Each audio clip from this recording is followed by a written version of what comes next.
আমার কি হয়? হ্যালো,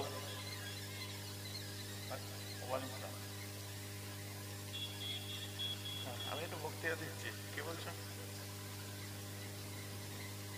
ও আচ্ছা আচ্ছা, আমি একটু বক্তব্য দিচ্ছি, পরে কথা বলি। জুম্মা জুম্মা 8 দিন এক চিল্লা দিয়েছি, যদি ইমামের ভুল ধরে হবে মহাজালা। তা আব্বার সঙ্গে আমি জলসায় গেছি, ঠান্ডার সময় একটু বসে চা খাচ্ছি, আব্বা যেন ওয়াজ করছেন, আর কোরআন হাদিসের ওয়াজ, বুঝতে পেরেছেন? এবার আমি বসে ওয়াজ চা খাচ্ছি একটা দোকানে, আর আমার পাশে এরকম বসে আছে, বসে আমি এই চাটা নিয়ে লাল চা খাচ্ছি, বুঝলেন? এটা ভাল লাগে। কই চা খাওয়ার সময় কই দোয়াটা পড়লেন না? আমি সারা ব্রেন হ্যাং হয়ে গেছে আমার, আউট। চা খাওয়ার কি দোয়া রে ভাই? আমি বলছি তাকে, চা খাওয়ার আর কি দোয়া আছে? কেন কেন দুধ খাওয়ার দোয়া নেই? আচ্ছা হ্যাঁ, দুধ খাওয়ার দোয়া আছে, তো চায়ে দুধ আছে, তো ওটা পড়লে সব পেয়ে যেতেন। হুজুররা শিখায়ও না, হ্যাঁ, খালি পয়সা লিখছে আর ওয়াজ করছে। কি খরচর লোক রে।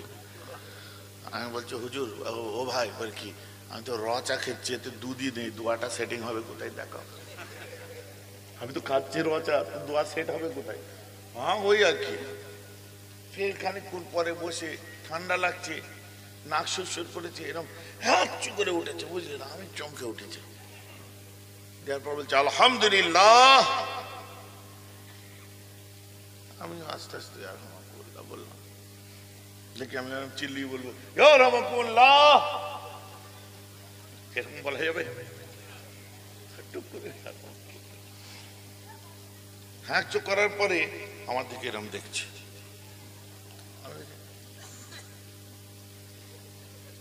আমার দিকে দেখছে রে ভাইয়ারা, কেমন অকওয়ার্ড লাগে না হঠাৎ করে কারোর দিকে এরকম দেখলে? আমি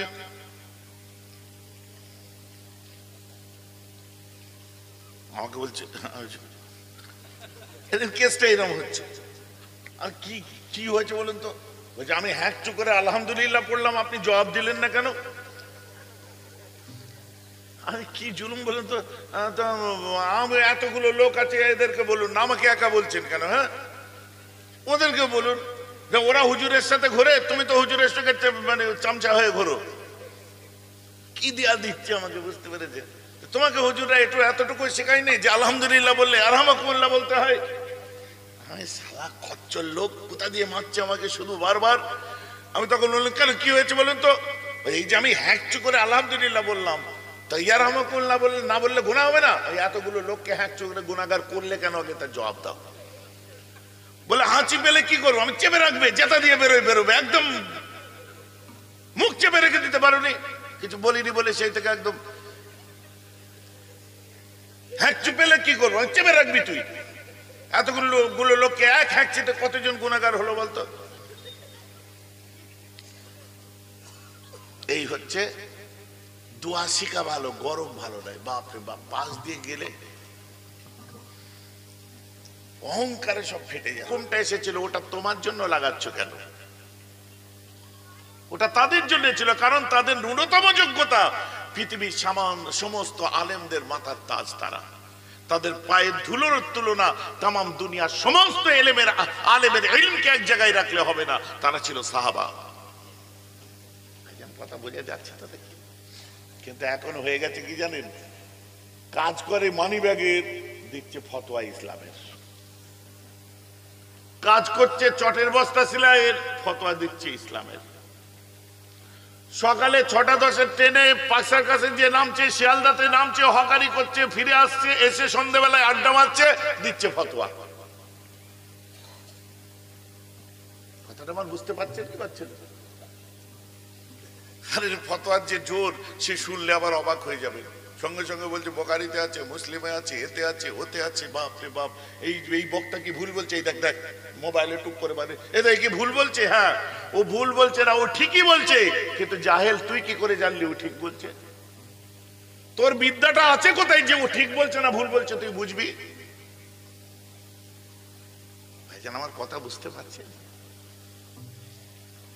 আমি এক সময় আমার ঘরে বসে আছি দরবারে, হঠাৎ করে একটা ছেলে এলো। আসসালামু আলাইকুম। ছেলে মানে একটু বয়সী হয়েছিল। আসসালামু আলাইকুম মহারাজ সাহেব, ভালো আছেন? আমি ওয়ালাইকুম আসসালাম। হুশ করে ঢুকে বলছি, আপনার কাছে আমার একটা প্রশ্ন ছিল। আমি দেখছি না জান না পেহচানে, আর প্রশ্ন ছিল, কিসের প্রশ্ন? সঙ্গে সঙ্গে আমার বাইরে যারা ছিল এসে, আমি ওকে থাকতে দাও, অসুবিধা নেই। হ্যাঁ বলুন, কি প্রশ্ন? বলছে আমরা সহি আকীদা নিয়ে চলি, আপনাদের যে হানাফিদের মেয়েরা নামাজ পড়ে, নামাজ পড়ার সময় আল্লাহু আকবার বলে তারা যে স্তনের উপরে হাত বাঁধে, এটা কত নাম্বার হাদিসের মধ্যে পাওয়া যাবে? সহিহ বুখারীর। আমি তার পা থেকে মাথা পর্যন্ত দেখছি যে তার সহিহ বুখারীর কোনো জায়গায় সেটিংই হয় না। ও ডাক্তার জাকির নায়েকের বক্তব্য শুনেছে, ও আহমদ দিদার বক্তব্য শুনেছে, ও ফোড়ন কাটা কতগুলো গায়ের মুকাল্লিদিন সব বার হয়েছে, যারা সারা বিশ্ব যাদেরকে কোনো চারানা পয়সা মূল্য দেয় না। সারা পৃথিবীর সব থেকে বেশি আজকে নেটে সার্চ মেরে দেখুন যে দলটা আছে, তার নাম হলো আশারি মাতুরিদি, যেটাকে পূর্ব ভারতের সিলসিলায় ফুরফুরা শরীফ বলা হয়। বুঝতে পেরেছেন? কোনো আকল নেই এদের। কালকে শিয়ারা ইনফ্লুয়েন্স করবে, ইনফ্লুয়েন্সার শিয়াদের আসবে, শিয়া হয়ে যাবে। আজকে আহলে হাদিসরা করছে, আহলে হাদিস হয়ে যাবে। কালকে আরেকজন করবে, কাল তাদের হয়ে যাবে। এদের না নীতির বাপের ঠিক আছে, না নীতির মায়ের ঠিক আছে। কথা বুঝতে পারছেন? ওর বাপ মায়ের ঠিক আছে তা বলছে না, নীতির বাপ ঠিক আছে, না নীতির মা ঠিক আছে। ও আজকে এর বাপ পছন্দ তো কার ওর বাপ পছন্দ। আর তারপরে ঢেকি দেখেছেন? ঢেকি ঢেকি দেখেন, দেখেছো ঢেকি? দেখেছো ঢেকি? লাতির ঢেকি চড়ে ওঠে না, একটা কথা আছে না? ওর পাছায় যখন শর্ট পড়বে, মাথা এরকম তুলবে, এদিকে চালবে ক্যাঁচ ক্যাঁচ শব্দ, ওদিকে চালবে ক্যাঁচ ক্যাঁচ শব্দ। যখন পড়বে গর্তের বাইরে না ভেতরে, ও এখন পাছায় শর্ট লেগেছে, একটু এদিক ওদিক চালছে, সময় আছে, অপেক্ষা করো, গর্ততেই পড়বে রে পাগল, তোর ঘরের ছেলে তোর ঘরেই আসবে। কারণ একদিন এইমাত্র ফোনটা কিনেছি, এইমাত্র ফোনটা কিনেছি, 2-10টা অ্যান্ড্রয়েড ফোন চেঞ্জ করুক, ওর আক্কেল অটোমেটিক খুলে যাবে। এখন নতুন নতুন সার্চ মেরেই দেখছে, তাহলে হেভি লাগছে তো। কথা বুঝতে পারছেন? বড় চুল রেখে বক্তব্য দিয়েছে, এতদিন আমার কাঁধ পর্যন্ত চুল ছিল, বুঝলেন? এই উমরা করে আসার পরে চুলে যে ছোট, আমাকে আমার বক্তব্য শোনাচ্ছে, হযরত क्या ये गलत बोल रहे हैं? কথা বুঝতে পারছেন? আমার চুল রাখা বক্তব্য, বড় চুল ছিল, ये हजरत क्या गलत बोल रहे हैं? बच्चा अबे अक्ल का दुश्मन है को नहीं है, ये है को तेरे टांगे नहीं तोड़ देनी, ये मैं खुद हूं यार। हाँ जी, हम यहाँ देख, ठीक से देख कौन है, चश्मा लगा, जो सही है सही है। মানে চুল রাখা অবস্থার বক্তব্য, চুল কেটে বক্তব্য। তাই বলছে এই হুজুর ঠিক বলছে, তুমি কি বলছো? আমি ওটা আমি তো। এদেরকে কি বুঝাবো আপনি বলেন তো? শুনুন, আজ যখন কষ্ট করে এসেছি, দুটো কথা বলছি, আপনারা রাগ করছেন নাকি? কষ্ট পাচ্ছেন নাকি? ঘটনা আমি একটাও শোনাইনি, এই ঘটনা শোনালে হয়ে যাবে। একটু ট্র্যাক্টর চালিয়ে মাটিটা তৈরি করে যাই, একটু ট্র্যাক্টর চালাই, ফালে একটু ওই খ্যাঁচ খুঁচ অনেক কিছু লাগবে, ফালে একটু কষ্ট হবে, হোক, কিন্তু বুঝে নাও। তার পিছনে কারণ, আপনাদের পাড়ায় দুটো ছেলে মোটরসাইকেল কিনেছে, আর দুটোই বাইক চালানো শিখেছে। একজনকে ধোয়াঘাটার মাঠে নিয়ে যে ঘুরিয়ে ঘুরিয়ে বাইক চালানো, ধোয়াঘাটার মাঠ চেনেন? কোথায়? এখানে? ও চিনি না তো আসলে। আগে মনে হচ্ছে এদিকে আসা যায়, টুকটাক করতাম না। ও আচ্ছা আচ্ছা, ঠিক আছে। মাকালতলা, গজাপুর, তারপর ওই মাঠটা এসেছি, বনমালীপুর, তারপরে কোথায় অনেক জায়গায় এসেছি। এদিক দিয়ে আবার ওই রাস্তাটা চলে এসেছে, দুর্গাপুর অনেক কিছু সব কি সব আছে না। আগে এদিকে খুব আসতাম, বুঝলেন? ইদানিং করে আসা একদম সেই সাতমুখী বাজার না কি বলে না, ক্যানিং থেকে ওইদিকে, হ্যাঁ ওইদিকেও আমি যেতাম। এখানে আমার ভাইয়ের বিয়েও হয়েছে বনমালীপুরে, আমার মুজাফফর ভাইয়ের বিয়ে হয়েছে এখানে, জানেন তো?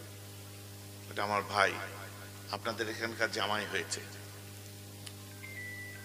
10 সালা, ওই দেখুন শালা বসে আছে ওর, ওই জন্য বললাম 10 সালা, বুঝতে পারছেন? ওইটা ওনার শালা, তাই আমি বললাম দেশ শালা, ওই শালাই হয়, শালা বলেছি, আমার কি হয়। হ্যালো,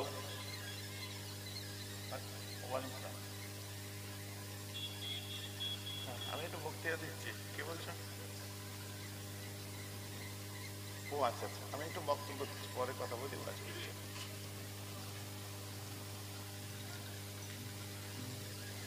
এমন মুসলমান দুটো ছেলে বাইক কিনেছে, কিনে দোয়াঘাটার মাঠে যে একজন আর একজনের কাছে শিখে নিয়েছে, ঘুরতে ঘুরতে ঘুরতে শিখেছে। দুটোই বাইক চালানো শিখে গেছে। হঠাৎ করে রাস্তা দিয়ে যেতে যে একটা বাচ্চা হুট করে বাইকের সামনে পড়ে গেছে। কোন রকমের সামনে পেছনে ব্রেক টেরেক টিপে বুকে করে টেনে হিচড়ে বিচড়ে কোন রকম গাড়ির স্টার্ট বন্ধ, বাচ্চাটার বাঁচিয়ে নিয়েছে, দিয়ে কাত হয়ে পড়ে লুঙ্গি ছেড়ে গেছে। ধাক্কা মারেনি। আর একটা ছেলে বাইক চালাচ্ছে, আবার ওরও সামনে একজন পড়ে গেছে ধাপ করে। যে সামনে পড়েছে ও সঙ্গে সঙ্গে বাঁ পা ব্রেকে দিয়েছে, ডান পা ব্রেকে দিয়েছে, বাঁ হাত ক্লাচে দিয়েছে, ফ্রন্ট অ্যাকশন ব্রেকে হাত দিয়েছে, এক্সেলেটর ডাউন করেছে, যে একদম বাচ্চাটার বুকের কাছে যে এক হাত দূরে এসে ব্রেক করে দাঁড়িয়ে গেছে। এই খোকা, রাস্তা দেখে পার হতে পারো না? গাড়ি স্টার্টেও আছে। দুজনেই ধাক্কা মানে নেই। ভালো ড্রাইভার কোনটা? আগেরটা যে পড়ে যে লুঙ্গি ছেড়ে গেল সেইটা, ও ধাক্কা মানে দে না, এটা লাস্টেরটা। কেন? হ্যাঁ, আর লুঙ্গিটা যে ছেড়ে গেল তুমি কিনে দেবে? হ্যাঁ, শোনো, ওটা ভালো না। প্রথমটা তো একদম দ পড়া, কারণ ও ধোয়াঘাটার মাঠে যে কে বাইক চালানো শিখেছে তার কাছে যে শিখেছে। আর দ্বিতীয় নাম্বারটা কি, অরিজিনাল ট্রেনারের কাছে শিখেছে। ও দেখিয়ে দিয়েছে যে কি প্রথমে এই করবে, প্রথমে থিওরিটিক্যাল হয়েছে, তারপর প্র্যাকটিক্যাল হয়েছে। আর একে কি করেছে, বলে চ নাম লিখা, ওখানে পয়সা দেবো, খেতে দেবো, ঘুরতে দেবো, শুতে দেবো, ফ্রিতে মুরগি খাওয়াবো, এই খাওয়াবো, ছোঁচার বাচ্চা লোভেতে দৌড়েছে। বুঝতে পারছো না? ঘরে খেতে পাইনি, আলে কালে দেখছে একবার মুরগি হয়, ওখানে ডেলি মুরগি হবে, কে নুন দিয়ে দিন রাত খাবে, আরে লোভের মাথায় পড়ে দৌড়েছে। কথা যে শোবে কোথায়, বলে মসজিদে শো। আল্লাহ রাসূল বলছে লা তাজআলুল মাসাজিদ মাসাকিনাকুম মুবিতান লা তাজআলুল মাসাজিদ মুবিতান ওয়া মাকিলা। কত হাদিস বলছে যে আশ্রয় কোন জায়গা? মসজিদ। এখন বলেন, ফুরফুরার হুজুর মৌলানা রফিক সাহেব থেকে আরম্ভ করে জলসা করতে গেলে প্রচুর টাকা জলসায় নাই। এত টাকা ওরা ফ্রিতে শিখিয়ে যায়। এখানে একটা প্রশ্ন আছে, এটা একটা লজিক আছে। ওটা ফ্রিতে শিখিয়ে যায় আর এরা পয়সা নেয়, ঠিক আছে। সব থেকে বড় কথা, যে ফ্রিতে শিখিয়ে যায় সে কি কোনো মুফতি শিখাতে আছে? দেওবন্দের মুহতামিম শিখাতে আছে? বড় মুফতি চিল্লাই যে ঘুরে বিভিন্ন জায়গায় দল ঠিক করে আমির করে দেয়, কোনো মুফতি আলেম ওলামা যায় না। ও 10 বছর আগে শিখেছে, শিখে যতটুকু শিখেছে ও বাকিটা হচ্ছে তোমাকে শিখাচ্ছে। ও দেখছে টিএমসিতে গেলে লিডার হওয়া যাবে না, ও দেখছে সিপিএম এ গেলে লিডার হওয়া যাবে না, ও দেখছে ফুরফুরায় গেলে খেলাফত পাওয়া যাবে না, কারণ অ্যাসিড টেস্ট হবে। 2-4 মাস নামাজ পড়ে দোয়া দরুদ গুলো শিখে গেছে, আমি লিডার করে দিয়ে তাকে পাঠিয়ে দেওয়া হলো। ওর কথা এবারে গ্রামের মানুষ শুনছে, কই পয়সা লিখছে না তো, ও ভেতরে ভেতরে খুশি হয়ে যাচ্ছে, আমার কথা এত লোক শুনছে, ওতেই তার ইনকাম গানিমাত হয়ে যাচ্ছে, পয়সা কি নেবে, ও এমনি খুশি হয়ে যাচ্ছে, এত লোক আমার শুনছে।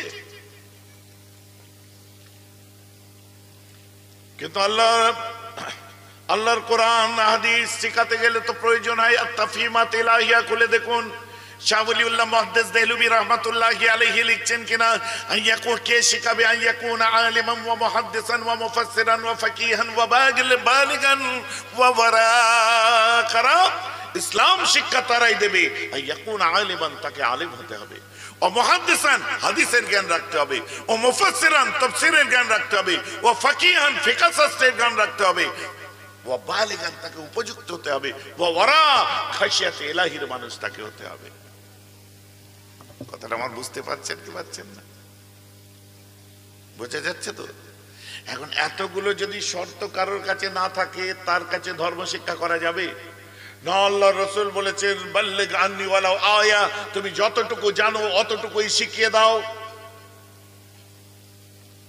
কথা বুঝতে পারছেন না? এখন শেখাতে যে সমস্যা হয়ে গেছে, শিখাতে যে সমস্যা হয়ে গেছে, যতটুকু শিখেছে। এখন আমি 40 দিন 12 হয়ে গেলাম চিল্লাই, কিন্তু যাওয়ার 10 দিন আগে আমি হাজামত করে গেছি। হাজামত বোঝেন? হাতের নিচে চুল কাটা, নাভির নিচে চুল কাটা। 40 দিন আগে, যাওয়ার আগে আমি হাতের বা যে অবাঞ্ছিত লোমগুলো কেটে দিতে হয়, পাবলিক হেয়ার ওগেরা ওগেরা। এখন আমার টাইম হয়ে গেছে, ঠিক আছে, ফিরার ঠিক 10 দিন আগে আমার সময় হয়ে গেছে। এখন আমি সফরে বেরিয়েছি, আমার উপর মশলা কি? যত আছে আর দেখবেন মোবাল্লেগরা ফতোয়া দিয়ে দেবে, না যেখানে থাকবে সেখানে কাটতে হবে, পরিষ্কার করতে হবে, হাতের নিচে বাইরে, ঠিক আছে। এখন আমি যদি ঘুরিয়ে বলি যে আপনার ফরজ নামাজ যদি সফরের ক্ষেত্রে ছাড় হয়, ফরজ রোজা যদি ছাড় হয়, ওগুলোর যদি কাজা হয়, তো এত বড় অস্ত্র ধরা কাজটা আল্লাহ তাআলা আমাদের জন্য কেন ছাড় দেবে না? এর জবাবটা আমাকে আগে দেন। এখন যদি বলি না ওটা তো আমার জানা নেই, এখন তুমি আমায় বাল্লিগ আন্নি ওয়ালাউ আয়া, যতটুকু শিখেছো অতটুকু শিখাচ্ছ, আমার ওদিকে সব বনাশ হয়ে বসে আছে, এখন আমার শেখা জায়েজ আছে কিনা আগে বলো। কি বলবে ভাইজান? আমার কথা আপনারা বুঝতে পারছেন? তারপরে আরেকজন বলবে ভাইজান আমার আরেকটা প্রশ্ন আছে। বলে কি? বলে হাতের নিচে চুল কাটবো কি কাটবো না, ফয়সালা 40 দিন সর্বোচ্চ দেয়া আছে। কোমরে নাভির নিচে চুল কাটবো কি কাটবো না, আমাদের ফয়সালা 40 দিন দেয়া আছে। কিন্তু আমাদের বুকে যে চুল ওঠে ওটা রাখবো না, কেটে দেবো, ওর ফয়সালাটা কোথায় হবে? কোরআন হাদিসে কোথায় লেখা আছে একটু দেখিয়ে দিন। ফয়সালা বেরোবে? ফয়সালা বেরোবে? বেরোবে না। অতএব ওটা তখনকার জমানার জন্য যে সাহাবায়ে কেরামরা তারা এত জ্ঞানী ছিলেন যে আল্লাহ রাসূল বলছে যে যার হাতে হাত দেবে তা আল্লাহ তাকে হেদায়েতের রাজপথে তুলে দেবে। তো তাদের জন্য ওই হুকুমটা এসেছিল, ওটা তোমার জন্য লাগাচ্ছ কেন? ওটা তাদের জন্য ছিল, কারণ তাদের ন্যূনতম যোগ্যতা পৃথিবীর সমস্ত আলেমদের মাথার তাজ তারা। তাদের পায়ের ধুলোর তুলনা তাম দুনিয়ার সমস্ত আলেমের ইলমকে এক জায়গায় রাখলে হবে না। তারা ছিল সাহাবা। কথা বোঝা যাচ্ছে তাদের? কিন্তু এখন হয়ে গেছে কি